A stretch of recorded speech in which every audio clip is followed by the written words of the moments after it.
Plus, the woke don't work, why the co-founder of Home Depot is blaming progressives for destroying capitalism.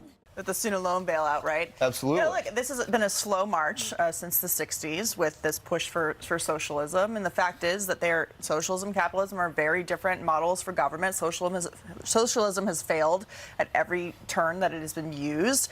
And when you're in a society where there are more people working than not working, that turns it upside down. And I think that after the COVID pandemic, where the government forced everybody to shut down and then mailed checks out, fundamentally changed the way people think about what the role of government is in this country and the power they have over private industry.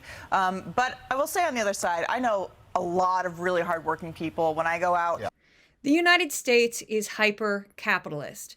There are 32.5 million small businesses.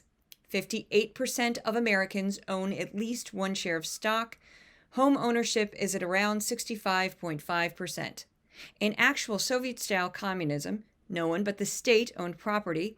Citizens could not own shares in a publicly traded company, and all businesses were owned and operated by the government.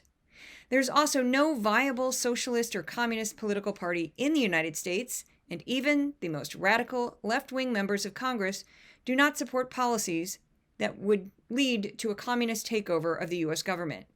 In terms of the student loan forgiveness plan, the U.S. has had farm subsidies since the 1930s, as well as subsidies for the oil and gas industry, in addition to any number of other industries that are heavily subsidized by the U.S. government.